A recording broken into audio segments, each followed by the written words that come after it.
Hello everyone, welcome back to Eklavya IGNOU. आज की video बीईजीसी 102 के सब्जेक्ट के लिए होने वाली है, जो कि यूरोपियन क्लासिकल लिटरेचर है। इस वीडियो में बेसिकली हम उन क्वेश्चंस को देखने जा रहे हैं जो एग्जाम में बहुत बार पूछे जा चुके हैं और बहुत रिपीटेड क्वेश्चन है। हमने जितने भी प्रीवियस ईयर क्वेश्चन पेपर थे उनको डिस्कस किया, उनमें से जितने भी क्वेश्चन रिपीटेड थे उनके आंसर्स को बेसिकली हमने कलेक्ट किया और इस वीडियो में हम उसको ही देखने जा रहे हैं। ये वीडियो आपके एग्जाम के लिए बहुत ज्यादा हेल्पफुल होगी। और उससे पहले मैं आपको बता दूं, अगर आपको इन वीडियोस के नोट्स चाहिए एज अ पीडीएफ तो आप हमारे टेलीग्राम ग्रुप को ज्वाइन कर सकते हैं, जो कि एकलव्य इग्नू के नाम से है। ठीक है।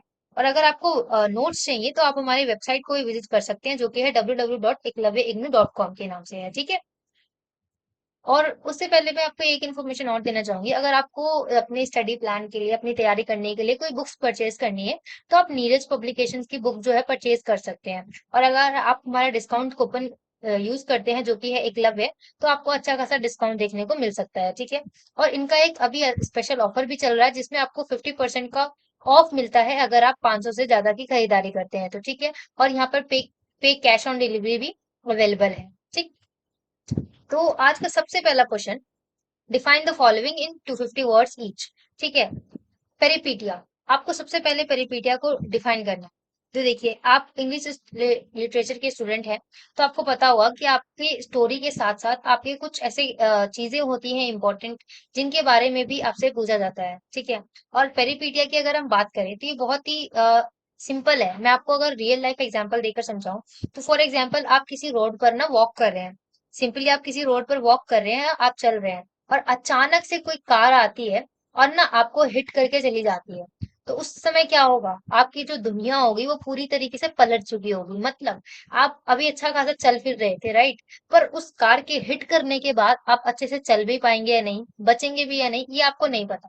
वहां वहां पे क्या हुआ कि पूरा ही आपका रिवर्सल हो गया, एक तरीके से आपके सिचुएशन का, आपके सर्कमस्टांसेस का एकदम से रिवर्सल हो गया। तो उस चीज को बेसिकली पेरिपीटिया कहा गया है रियल लाइफ में। और अगर हम लिटरेचर में देखें तो पेरिपीटिया जो है, ये ग्रीक ड्रामा से ओरिजिनेट हुआ था। ठीक है। ग्रीक ड्रामा से आया था, जिसका मतलब होता है रिवर्सल ऑफ फॉर्च्यून, या फिर चेंज इन सर्कमस्टांसेस, सर्कमस्टांसेस में चेंज होना। अगर मैं लिटरेचर का एग्जांपल देके आपको समझाऊं, तो अगर आपने ओडिसियस की स्टोरी सुनी होगी, तो आपको पता होगा कि ओडिसियस में जब वो वापस अपने घर आता है, वो 10 साल लग जाते हैं उसको वापस आते हुए। ठीक है, क्योंकि वो ट्रोजन वॉर में गया होता है। ठीक। तो जब वो घर वापस आता है, घर छोड़कर जाने से पहले क्या होता है, वो अच्छा खासा अमीर होता है, उसका महल वहल होता है। तो जब वो 10 साल बाद अपने घर वापस आता है, तो जब वो अपनी वाइफ को देखता है, तो वो देखता है कि उसकी वाइफ अभी भी है। और उस परंतु वहां पे उसका परिपीडिया हो चुका है, बिकॉज क्योंकि उसका जो घर वर था, महल वगैरह थे, जितना भी राज्य साम्राज्य था, वो सब कुछ जो था वो बर्बाद हो चुका था, दूसरों ने लूट लिया था। तो उस समय क्या, वो उसका एक परिपीटिया हो गया, उसका जितना भी फॉर्च्यून था उसका रिवर्सल हो चुका था। तो ये एक एग्जाम्पल हो सकता है पेरिपीटिया का। ठीक है। आई होप कि आपको समझ में आया होगा। तो बेसिकली पेरिपीटिया का मतलब होता है रिवर्सल ऑफ फॉर्च्यून। ठीक है। And it is often described as a turning point, turning point भी आप बता सकते हैं। ठीक है। और किसी भी स्टोरी में this dramatic twist can occur through various means such as the revelation of hidden truth. कोई ट्रूथ थी जो छुपी हुई थी अभी तक किसी स्टोरी में, और अचानक से वो सामने आ जाती है, तो वो भी सिचुएशन क्या होगी, वो भी पेरिपीटिया का ही एक सिचुएशन होगा। ठीक है। And peripeteia serves to heighten the tension and conflict within a narrative and can have a profound impact on the outcome of the story. और पेरिपीटिया जो होती है, पूरी स्टोरी का जो आउटकम होगा उसका इम्पैक्ट बहुत ज्यादा डालती है, बिकॉज उसी चीज की वजह से वो स्टोरी का जो थीम होगा, वहां पे जो भी चीज होगी वो रिवर्सल हो चुका होगा उसका। ठीक है। तो ये पेरिपेटिया होता है। ठीक है। And this narrative device is commonly associated with the tragedy and can evoke strong emotion in the audience और readers, such as shock, disbelief और सिंपैथी। तो देखिए, कई बार क्या होता है ना, आप अगर जब मूवीज वगैरह देखते हैं या कुछ देखते हैं, तो कुछ कोई एक ट्रुथ था जो छुपा हुआ आ रहा था, और अचानक से ना पता चल जाता है सबको उस स्टोरी में। तो क्या होता है, उस सीन को देखकर आपके अंदर शॉक होता है कि अरे, अब तो सबको पता चल गया, अब क्या होगा, है ना? तो शॉकिंग मूवमेंट होता है ना, वो बेसिकली पेरिपीटिया होता है। आई होप कि आपको ये अच्छे से क्लियर हुआ होगा। नेक्स्ट हम देखते हैं ट्रेजेडी के बारे में। तो ट्रेजेडी क्या होता है? ट्रेजेडी भी एक लिटरेचर का जनर होता है। ठीक है। जिसमें दैट पोर्ट्रेज द डाउनफॉल और डिस्ट्रक्शन ऑफ अ नोबल और एडमायरेबल प्रोटैगनिस्ट। जो भी प्रोटैगनिस्ट होता है उसका जितना भी डिस्ट्रक्शन, उसका डाउनफॉल जो होता है, वो ट्रेजेडी होती है उसके साथ, तब उसका डाउनफॉल हो जाता है। और ट्रेजेडी बेसिकली जो ऑडियंस होता है उसके अंदर पिटी एंड फियर का जो वो फीलिंग इवोक करता है। कैसे? फॉर एग्जाम्पल कोई आप कोई ड्रामा देख रहे हैं, कोई स्टोरी देख रहे हैं, तो उसमें क्या होता है कि किसी जो भी मेन कैरेक्टर था ना, उसके साथ कोई ट्रेजेडी हो जाती है, तो उसका उसका साथ कोई छोड़ देता है, उसका एक्सीडेंट हो जाता है या वो मर जाता है, तो उसके साथ क्या हो गई, ट्रेजेडी हो गई। ठीक है, उसके साथ कुछ बुरा हो जाता है, तो वो जो ऑडियंस उस चीज को देख रही होती है, तो आपके अंदर फीलिंग आती है ना, ओ बेचारे के साथ बहुत बेकार हुआ। और आपको डर भी लगता है कि अरे इसके साथ तो अब ये हो गया, अब क्या होगा। तो मतलब जब ऑडियंस के अंदर पिटी एंड फियर आ जाता है, तो वो बेसिकली ट्रेजेडी होता है किसी भी कैरेक्टर के थ्रू। किसी किसी भी कैरेक्टर में कोई उसका डाउनफॉल हो गया किसी भी कैरेक्टर का, ठीक है। And in tragic narrative, the protagonist often possesses admirable qualities or high social standing, but their tragic flaws, such as hubris, hamartia, ultimately, जो भी कैरेक्टर होगा ना जिसके साथ ये ट्रेजेडी हुई है, उसका पहले क्या होता है, उस स्टोरी में ना एक अच्छा सोशल स्टैंडर्ड होता है, बहुत हाई क्वालिटी जो होते हैं उसके, वो एडमायरेबल होता है। परंतु जब उसका डाउनफॉल होता है, ट्रेजिक फ्लो जब होता है उसका, तो उसके साथ हमर्शिया हो जाता है, ठीक है, to their undoing. The events that unfold in a tragedy are often driven by a sense of inevitability as the protagonist fate is sealed from the beginning। तो आई होप कि आपको ट्रेजेडी भी क्लियर हुआ होगा। ठीक है, अब हमें देखना है यूनिटी ऑफ प्लेस। तो यूनिटी ऑफ प्लेस का क्या मतलब है? फॉर एग्जाम्पल मैं आपको बताती हूँ, अगर हम रियल लाइफ से समझे। आप कई बार ऐसे गाने सुनते होंगे, मूवीज देखते होंगे, जिसमें क्या होता है ना, एक ही गाने के अंदर ना अलग अलग सीन होता है। कुछ सीन जो है इंडिया के आए और अचानक से वो सीन जो है इंडिया के बाहर किसी अदर कंट्री में चला गया, तो क्या हुआ, वो प्लेस चेंज हो गया। परंतु लिटरेचर में ऐसा नहीं होना चाहिए। प्लेस की जो है वो यूनिटी होनी चाहिए, वो यहाँ पे बताया गया है। तो कैसे? Unity of place is a principle of dramatic literature that suggests a place should not take place within a single location और setting. According to this concept, all the action and events of the place should occur in the one specific place such as room, house और activity। For example, अगर मैं आपको बताऊं, उस story में कुछ लोग हैं जो किसी रूम में खड़े होकर बात कर रहे हैं, कुछ डिस्कशन कर रहे हैं, और अचानक से वहां का सीन ना, लोग वहीं पे हैं और उस सीन को रूम की जगह गार्डन में शिफ्ट कर दिया जाता है। तो क्या हो गई, इसका मतलब कोई सेंस ही नहीं बना ना, कि अचानक से वहां पे रूम था और वो गार्डन में चले गए। तो मतलब चल के जाते तो ठीक है, परंतु वो वहीं खड़े हैं और पीछे का सीन चेंज कर दिया है। तो ये चीज नहीं होनी चाहिए, यूनिटी ऑफ प्लेस होना चाहिए। मतलब इसमें ना प्लेस की यूनिटी होनी चाहिए। This principle was particularly emphasised in a classical Greek drama where the stage was often limited to a single space such as the front of place or a city square। Unity of place helps to create a sense of focus and concentration। जब unity of place होता है किसी भी work में, तो उसमें क्या होता है, जो ऑडियंस होती है ना, उस ऑडियंस को फोकस और कॉन्सेंट्रेट करने में हेल्प होती है। ठीक है, तो नेक्स्ट हम देख लेते हैं इसी के साथ यूनिटी ऑफ टाइम। ये भी बहुत इंपॉर्टेंट क्वेश्चन है। ये सारे जितने भी हमने अभी तक देखे, इनमें से कोई भी आपके एग्जाम में पूछा जा सकता है, तो आप इन सभी को अच्छे से पढ़कर समझ कर जाइएगा। यूनिटी ऑफ टाइम क्या होता है? Basically is a dramatic principal that suggest a place should not depict events that occur within a compressed time frame। According to this principle, the entire action of the play should unfold within a relatively short duration, typically no longer than 24 hours। यहाँ पे क्या बताया गया है कि कोई भी dramatic principal क्या होता है उसमें, कि एक कोई भी इवेंट हो रहा है, तो वो इवेंट जो है वो ज्यादा लंबे समय तक नहीं चलना चाहिए। कम से कम तो 24 घंटे के अंदर अंदर वो इवेंट खत्म हो जाना चाहिए। अगर किसी के बीच में लड़ाई चल रही है, किसी के बीच में कोई डिस्कशन चल रही है, तो वो डिस्कशन 24 घंटे से कम टाइम में, शॉर्ट ड्यूरेशन में जो है वो खत्म हो जानी चाहिए। यहाँ पे ये बताया जाता है यूनिटी ऑफ टाइम में। ठीक है, तो this concept aims to create a sense of urgency and immediately within the narrative. Unity of time was also heavily emphasize in classical Greek drama. जो क्लासिकल ग्रीक ड्रामा था, उसमें unity of time बहुत ज्यादा emphasise था। ठीक है, where place was often structured to occur within a single day.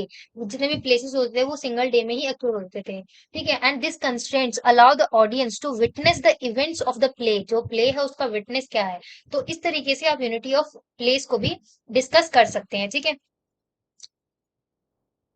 और unity of time, unity of place, I hope आपको समझ में आ गया होगा। ट्रेजेडी एंड पेरिपेचिया, आई होप कि आपको क्लियर हुआ होगा। तो नेक्स्ट क्वेश्चन देखते हैं। Who is responsible for the downfall, for the fall, यहाँ पे फॉल भी हो सकता है, डाउनफॉल भी हो सकता है, ऑफ ओडिपस फेट। उसका ओडिपस का जो फेट था, और जो ओडिपस था उसके खुद के लिए जो जितना भी फॉल हुआ, डाउनफॉल हुआ, उसके लिए कौन रिस्पॉन्सिबल था, उसको डिस्कस करना है इस क्वेश्चन में। ये वेरी इंपॉर्टेंट क्वेश्चन है, इसको अच्छे से समझना आप। तो देखिए कि जो क्वेश्चन है ना, कि उसके फेट के लिए और ओडिपस के खुद के ट्रेजिक हीरो जो था, उसके खुद के डाउनफॉल के लिए कौन रिस्पॉन्सिबल था, तो उसमें क्या बता सकते हैं आप कि ये जो ओडिपस है वो ओडिपस रेक्स का मेन प्रोटैगनिस्ट है, कह लीजिए ट्रेजिक हीरो है, सोफोकल्स के द्वारा लिखा हुआ है, ठीक है, has been a subject of debate. Of course ये जो क्वेश्चन है एक डिबेट का टॉपिक बन चुका है। One perspective is that fate is the primary force responsible for Oedipus downfall. पहला पर्सपेक्टिव क्या दिया जाता है यहाँ पे कि उसका जो फेट था वही रिस्पॉन्सिबल था ओडिपस के डाउनफॉल के लिए। According to this view for Oedipus is a victim of circumstances beyond his control. तो यहाँ पे इस वजह से उसका फेट को बताया जाता है कि जो ओडिपस के साथ जो भी सर्कमस्टांसेस हो रहा था वो उसके कंट्रोल में नहीं थे, वो उसके कंट्रोल से बाहर थे, इस वजह से उसका फेट जो है उसके डाउनफॉल का रीजन बना। ठीक है, यहाँ पे ये बताया जाता है। And despite his best intention Oedipus ultimately succumbs to the predetermined of course of event। और ऑन दी अदर हैंड अगर हम देखें, अभी हमने देखा फेट को कैसे बताया गया ओडिपस के डाउनफॉल का रीजन, अब कैसे दूसरे साइड में उसका जो ओडिपस है वो खुद के डाउनफॉल के लिए खुद ही जो है रिस्पॉन्सिबल है। कैसे?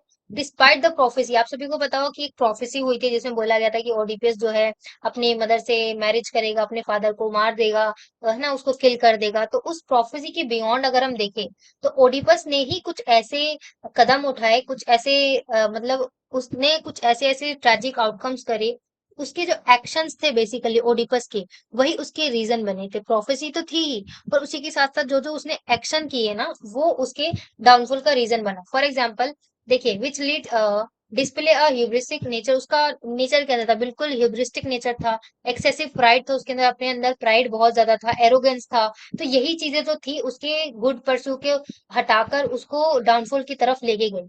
इन द एंड आप बता सकते हैं the fall of Oedipus can be seen as a combination of both fate and his own choice, खुद की चॉइस और फेट दोनों ही उसके डाउनफॉल का रीजन है। ठीक है, and the play highlights the complex interplay between destiny and personal agency, leaving the audience to contemplate the intricate intricate balance between forced beyond human control and individual responsibility। तो कुछ चीजें जो उसके control पे नहीं थी, कंट्रोल में नहीं थी, और कुछ एक्शन उसने खुद ही ऐसे ले लिए जो उसके रीजन बने उसके डाउनफॉल के। ठीक है, तो कुछ इस प्रकार आप इस क्वेश्चन को के आंसर को फ्रेम कर सकते थे। ठीक है, तो नेक्स्ट क्वेश्चन हम देखते हैं, what do you understand by new comedy, analyse its connection with the emergence of drama in Rome. तो न्यू कॉमेडी के बारे में आपको बताना है और साथ ही साथ ये भी बताना है कि कैसे जो रोम में ड्रामा था उसके साथ न्यू कॉमेडी का इमरजेंस हुआ था। ठीक है, तो आप सबसे पहले ये बताएंगे कि जो न्यू कॉमेडी थी refers to a genre of ancient Greek drama. जो एंशियंट ग्रीक ड्रामा था उसका एक जेनर है न्यू कॉमेडी। ठीक है, that emerge around the fourth century BCE के अराउंड वो आया था। ठीक है, and it is characterized by it focus on everyday life, domestic situation and the portrayal of ordinary people rather than mythical or heroic figures. तो new comedy में क्या होता था बेसिकली, न्यू कॉमेडी एक ऐसी कॉमेडी होती थी जिसमें ना ऑर्डिनरी पीपल जो होते हैं, आम आम लोग जो होते हैं, ऑर्डिनरी पीपल जो होते हैं, उनके बारे में दिखाया जाता था, रेदर देन कि किसी मिथिकल या फिर किसी हीरोइक फिगर के बारे में बताया जाए, उसके बारे में कॉमेडी बनाई जाए। उसके अलावा यहाँ पे ऑर्डिनरी पीपल के बेस्ड पर कॉमेडी बनाई जाती थी न्यू कॉमेडी में। ठीक है, ये इसका कैरेक्टरिस्टिक था न्यू कॉमेडी का। ठीक है, and the major exponents of new comedy were Menander and Philemon. तो ये जो दो कैरेक्टर हैं ये बहुत इंपॉर्टेंट है न्यू कॉमेडी में। ठीक है, and this form of drama often depicts social instruction, love affairs, and family disputes, employing with humor and satire to comment on the complexities of human relationship। जो human का relationship था उसकी जितनी भी complexities थी उस पे कमेंट करना। ठीक है, और जो कुछ रोमन प्लेराइट्स थे जैसे कि प्लूटोस हो गए, टेरेंस हो गए, वो अर्जेंटली इन्फ्लुएंस थे किससे, जो मेनिंदर थे और जो अदर ग्रीक न्यू कॉमेडी के बेसिकली जो प्लेराइट्स थे ना, उनसे जो रोमन प्लेराइट्स थे वो इम्प्रेस हो चुके थे, वो इन्फ्लुएंस हुए थे उनसे। So Plato adapted and translated Greek new comedy into Latin. तो जो प्लेटोस थे उन्होंने क्या किया था, ग्रीक न्यू कॉमेडी जो थी उसको लेटिन में ट्रांसफर किया, ताकि जितने भी रोमन ऑडियंस है उनको वहां पे वो एक्सेस कर पाए न्यू कॉमेडी को और वो उसको समझ पाए। ठीक है, So, Terence, on the other hand, further refined the genre by emphasizing character development and moral themes. तो जितने भी moral themes थे, character development थे, उसके लिए टेरेंस को रिच में माना गया है। तो न्यू कॉमेडी आई होप कि आपको समझ में आई होगी। उसी के साथ आप आगे ऐसे भी लिख सकते हैं that the popularity of new comedy in Rome. Next question में हमसे ये पूछा था ना कि रोम में कैसे न्यू कॉमेडी पॉपुलर हुआ, इमर्जेंस कैसा हुआ, कैसे हुआ उसका न्यू कॉमेडी का रोम के साथ। तो आप बता सकते हैं कि कैसे जो न्यू कॉमेडी थी वो रोम में बहुत ज्यादा पॉपुलर थी, contributed significant to the development of Roman theatre. तो किस तरीके से न्यू कॉमेडी जो थी वो रोम में फेमस हो रखी थी, पॉपुलर थी। तो उसी चीज से क्या होता है, जो रोमन थिएटर होता है वो डेवलप होता है। एंड इस चीज में बहुत ही क्रूशियल रोल निभाता है न्यू कॉमेडी, ठीक है, in shaping the structure of Roman drama. जो रोमन ड्रामा था उसका स्ट्रक्चर बनाने में, उसको शेप करने में भी न्यू कॉमेडी ने बहुत सिग्निफिकेंट रोल निभाया था, ठीक है। In subsequent Roman theatre works and led the groundwork for the flourishing of drama in Rome during the Republican and Imperial periods। तो जब रिपब्लिकन पीरियड था, जब इंपीरियल पीरियड था, तो उस टाइम जो रोमन न्यू कॉमेडी थी उसने बहुत सिग्निफिकेंट रोल निभाया था रोम के कंट्रीब्यूशन में, रोम के डेवलपमेंट में, ठीक है। So the connection between new comedy and emergence of drama in Rome is significant during the Hellenistic period. जब हेलेनिस्टिक पीरियड चल रहा था उस टाइम बहुत इंपॉर्टेंट था न्यू कॉमेडी और इमर्जेंस ऑफ ड्रामा रोम में, ठीक है। एज रोम, यहाँ पे रोम आएगा, ठीक है। तो Rome came into closer contact with the Greek culture through conquest and trade. The adopted various aspects of Greek theatre including new comedy. तो जो रोम था उसने नए ग्रीक थिएटर्स के साथ साथ न्यू कॉमेडी को भी अडेप्ट किया, जिसके थ्रू उसका व्यापार भी बढ़ा और वेरियस एस्पेक्ट उसके ट्रेड जो थे वो भी बढ़े, ठीक है। तो ये न्यू कॉमेडी के बारे में आप कुछ तरीके से लिख सकते थे। नेक्स्ट क्वेश्चन है, who is the hero of the Iliad, discuss. तो आप सभी को पता होगा कि जो द इलियड है वो होमर का प्ले है, ठीक है। होमर द्वारा लिखी गई एक एपिक है जो कि ग्रीक एपिक पोएम है, ठीक है। जो एट्रीब्यूट, और आप सभी को पता भी होगा कि इलियड का जो अगर हम हीरो देखें तो हीरो हम एचिलीज को मानते हैं, ठीक है। एचिलीज जो था वो होमर द्वारा लिखे गए इलियड जो कि एंशियंट ग्रीक एपिक पोएम था उसका हीरो था, ठीक है। And he is a formidable warrior भी था एक, ठीक है, जिसने ट्रोजन वॉर में लड़ाई भी करी थी। And the central figure of the epic, जो एपिक था उसका सेंट्रल फिगर भी कौन था, एचिलीज था। The Iliad revolves around the Trojan war. आपको मैंने बताया ट्रोजन वॉर में के अराउंड ही ये सारे जो थे, द इलियड जो है वो पूरा अराउंड है, ट्रोजन वॉर के अराउंड ही है, ठीक है। And the Achilles plays a crucial role in the conflict. His unparalleled skill in battle and his close connection with the gods make him a dominant force on the battlefield। जो battlefield था उसमें जो basically Achilles था उसका ना connection था God के साथ, बहुत अच्छा क्लोज कनेक्शन था, और उसके डोमिनेंस जो फोर्स था उसने उसको बैटलफील्ड में बहुत ज्यादा इंपॉर्टेंट बनाया, ठीक है। और इसी के साथ आप बता सकते हैं कि कैसे जो एचिलीस था is also a complex character. Of course एक कॉम्प्लेक्स कैरेक्टर था जिसको समझने में भी थोड़ा प्रॉब्लम होता था। His pride and range leads to conflict with his fellow Greek, particularly with Agamemnon the leader of the Greek forces. जितने भी ग्रीक फोर्सेस के जो हीरोज थे, लीडर्स थे, उनको कॉन्फ्लिक्ट जो हो रहा था उनके बीच में, वो सब एचिलीस के द्वारा हुआ, ठीक है। And his decision to withdraw from the fighting after a dispute with Agamemnon showcase his stubborn and impulsive nature। जो एचिलीस था उसका कैसा stubborn नेचर था, ठीक है, उसका impulsive नेचर था, जिसने जो अमेंडमेंट था उसके सोकोर्स किया, ठीक है, उसको दिखाया अपने नेचर के बारे में। The death of his dear friend Patroclus sparks a transformation in Achilles. कैसे जो एचिलीज था उसके अंदर, मतलब उसका नेचर कैसा था, बिल्कुल स्टबर्न नेचर था, पर जब उसका डेथ होता है उसके फ्रेंड का, तो उसके अंदर बिल्कुल ही ट्रांसफॉर्मेशन हो जाता है। And lead him to see revenge against the Trojan prince Hector. तो जब उसके फ्रेंड का जब डेथ होता है तो वो उस जो ट्रोजन का जो प्रिंस होता है हेक्टर, उससे फाइट की ओर उसको टर्न करता है, ठीक है। And throughout the Iliad Achilles grapples with themes of honor, morality and the desire for everlasting glory। तो पूरे ऑल अराउंड इलियड में जो एचिलीज है, जो मेन कैरेक्टर है, जो हीरो है बेसिकली उसका वो मोरालिटी है बिल्कुल, और वो लास्ट तक डिजायर होता है कि उसका ग्लोरी हो, एवर लास्टिंग ग्लोरी उसके पास हो। ठीक है। And his characters development and his internal struggles make him a captivating and multi dimensional hero. Of course जो एचिलीज था वो एक मल्टी डायमेंशनल था। ठीक है। एंड कैप्टिवेटिंग हीरो था।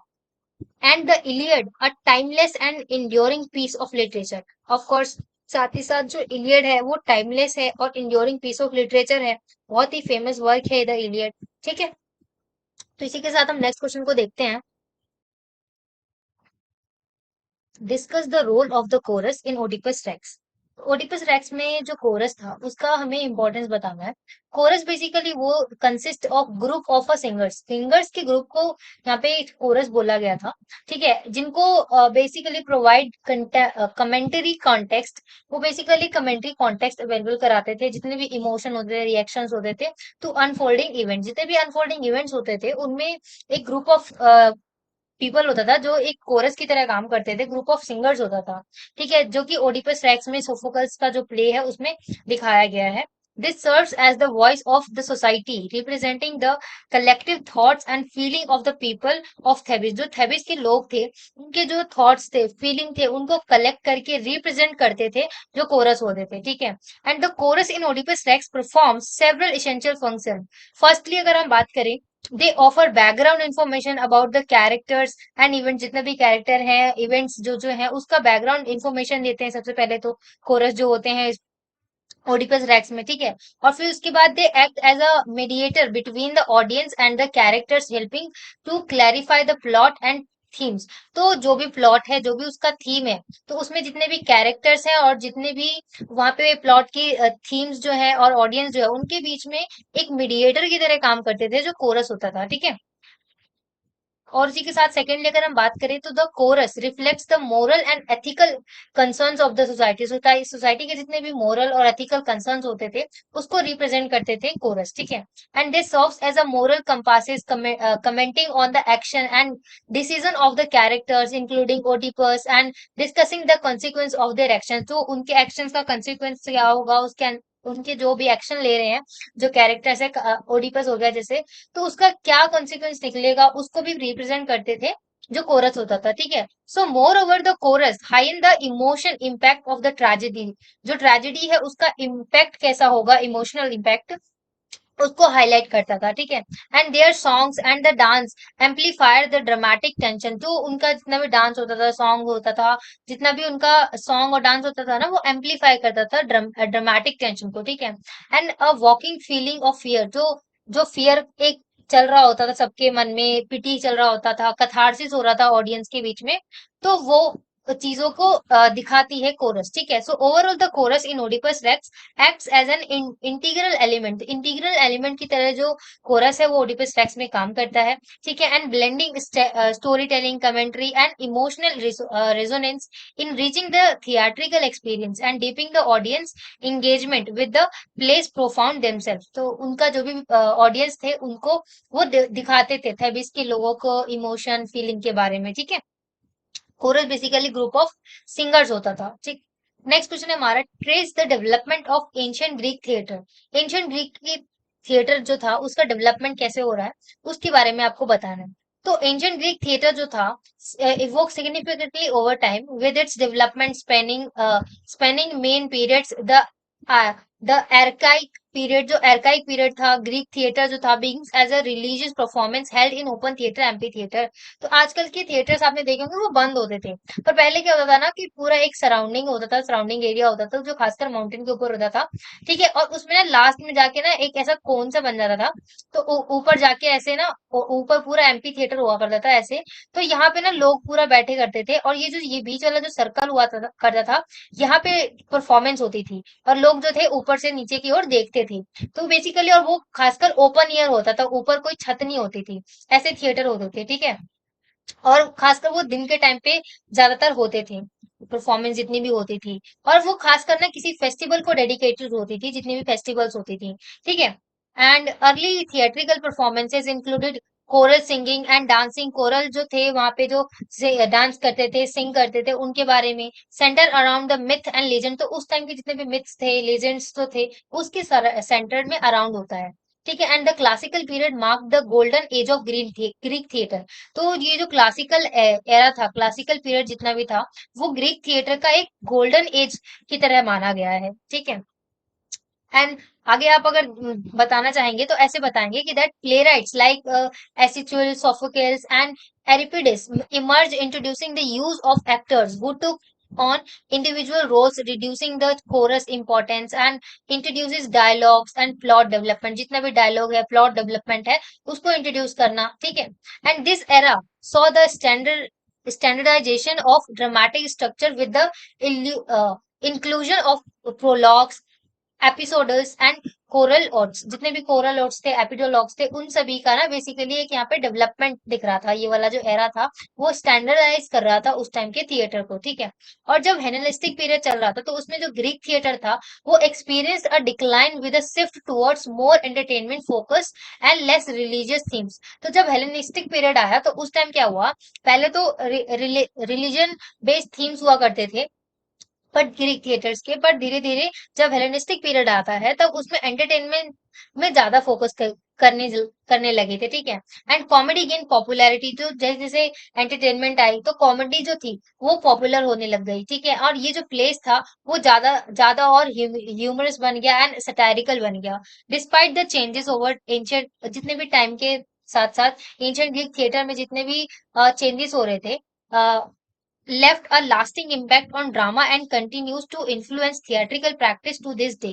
तो ये जितना भी इफेक्ट हुआ था, जितने भी चेंजेस हुए थे वो ग्रीक थिएटर में, उसने इम्पैक्ट डाला जिसकी वजह से ड्रामा जो है वो कंटिन्यू हो रहा है अभी तक।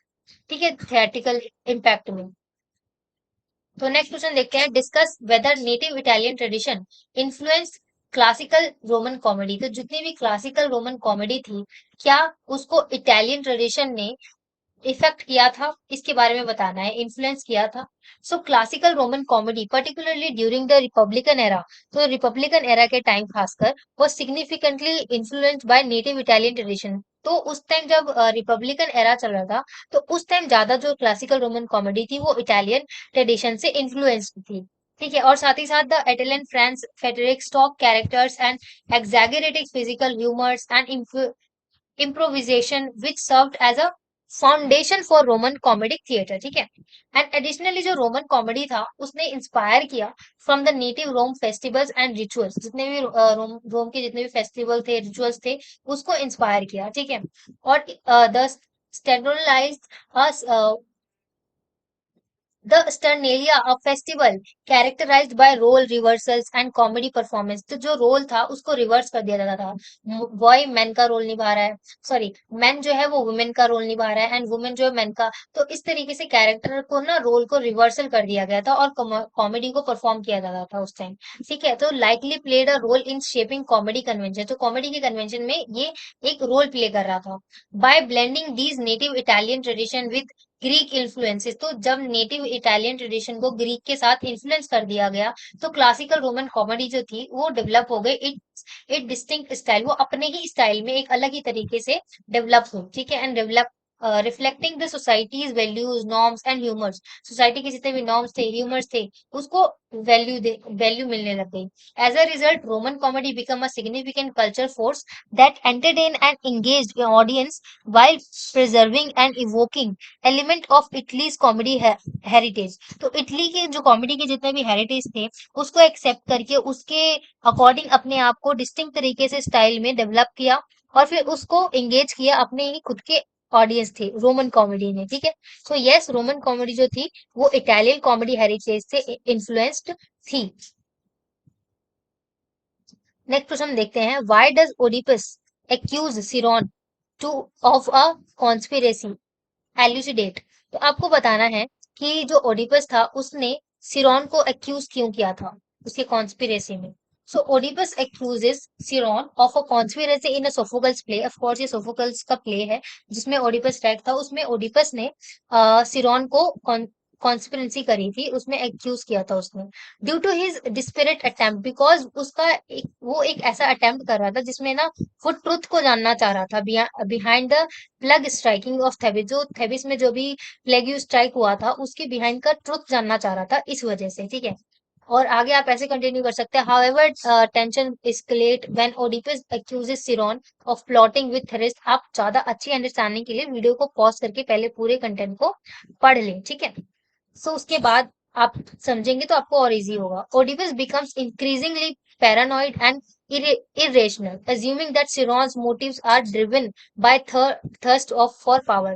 तो उस सिरॉन को ऐसा लग रहा था कि जो ओडिपस था उसको ऐसा लग रहा था कि जो सिरॉन है ना उसका मोटिव क्या है कि जो भी पावर है उसकी प्यास बुझ जाए, उस वो पावर ले ले और वो उसकी खुद की प्यास बुझा ले, ऐसा चाह रहा था सिरॉन, ठीक है। इस वजह से this accusation stem from Oedipus tragic flaw, his hubris and pride, जो उसका प्राइड था, जो ह्यूब्रिस था उसका, which blind him to the reality of his own guilt, उसके खुद के गिल्ट की तरफ वो उसको लेके गया, ठीक है। And the accusation against Creon adds to the dramatic tension in the play and sets the stage for the eventual revelation of Oedipus' own shocking role in the murderer of ल्यूज and his tragic destiny. तो उसकी tragic destiny और Louis के murderer की तरह उसके खुद ही जो shocking वे में चला गया। तो देखिए कई स्टूडेंट्स कहते हैं कि हमको ये क्वेश्चन समझ में नहीं आया, ये आंसर समझ में नहीं आया, तो मैं आपको बता दूं कि अगर आपको इस पूरे जहां से भी ये क्वेश्चन है उसका स्टोरी का पूरा बैकग्राउंड आपको पता होगा तो ये क्वेश्चन आपको बहुत आसानी से समझ में आएंगे। अभी देखिए यहाँ पे हम तो क्वेश्चन और आंसर्स को डिस्कस कर रहे हैं, तो यहाँ पे पूरी पूरी हर क्वेश्चन के समरी को तो हम डिस्कस नहीं कर सकते, राइट। सो मैं आपको सजेस्ट करूंगी कि आप समरी को पहले पढ़कर आए, समझ कर आए, एक ओवरऑल बैकग्राउंड लेकर आए, तब आपको ये क्वेश्चन और अच्छे से क्लियर होंगे। तो नेक्स्ट क्वेश्चन में आपसे पूछा गया है, war brings about honour and horror, do you agree, comment keeping in mind the story of the Iliad. तो जो स्टोरी है द इलियड की उसको अपने माइंड में रखते हुए आपको बताना है कि कैसे जो वॉर होता है वो ऑनर और साथ ही साथ हॉरर भी लेकर आता है। तो yes I agree that war brings about honour and horror both, because the story of the Iliad by Homer exemplifies this dichotomy. तो ये जो आप आगे पढ़ेंगे उससे आपको पता चलेगा कि कैसे जो द इलियड है वो वॉर, और वॉर जो है उसमें जब वॉर होता है इलियड में तो उसमें ऑनर और हॉरर बोथ प्रेजेंट होते हैं कैसे। So, in the Iliad, the Trojan War is portrayed as a brutal conflict filled with heroism, valor, and glory on one hand, and tragedy, suffering, and devastation on the other। तो देखिए यहाँ पे दो चीजें होती हैं। फर्स्ट एक तरफ एक और जो क्या हो रहा होता है कि जितने भी फील्ड होता है उसमें जितने भी हीरोइज्म होते हैं उसमें वलर होता है, वॉलियर होता है, ग्लोरी होता है ना, एक तरफ तो ये सारी चीजें हो रही होती हैं। और दूसरी तरफ क्या होता है, ट्रेजेडी में सफरिंग होता है, डिवास्टेशन होता है। तो एक साइड क्या हो रहा है कि खुद के लिए ऑनर भी आ रहा है और एक तरफ से हॉरर भी प्रेजेंट होता है, जैसे जैसे डिवास्टेशन आता है ना। और दूसरी ओर अगर हम बात करें, so the heroes of the Iliad, तो इलियड के जितने भी हीरोज हैं जैसे कि एचिलीज हो गया, हेक्टर हो गया, ये क्या करते हैं, ये display immense courage and honour on the battlefield. तो आपने देखा होगा कि स्टोरी में आपको पता होगा कि बैटलफील्ड में कैसे उनका करेज होता है पूरा ऑनर का। तो बैटलफील्ड में बिकॉज ये अच्छा प्ले करते हैं, अच्छा बैटलफील्ड में फाइट करते हैं, इसकी वजह से इनका ऑनर बढ़ता है। And and earning admiration and respect from there piers, तो जितने भी पियर्स थे उनके थ्रू इन इन जो हीरोज हैं उनको ऑनर में मिलता है ना। और their acts of bravery are celebrated and immortalise in epic poetry. तो जो एपिक पोएट्री है उसमें कैसे इमोर्टलाइज करा है उनके ब्रेवरी को, है ना।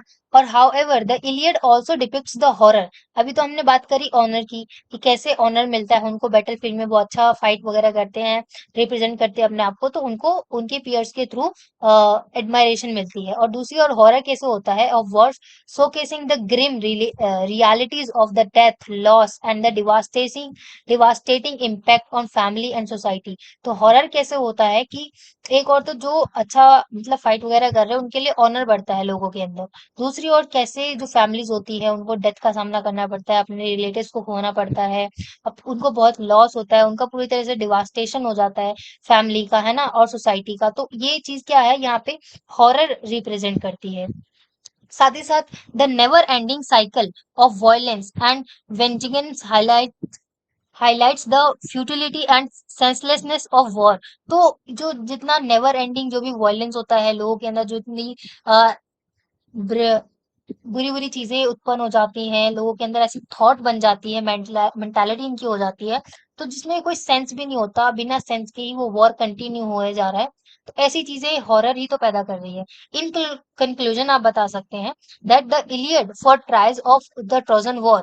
तो जो पोर्ट्रेज हो गए यहाँ पे, ठीक है,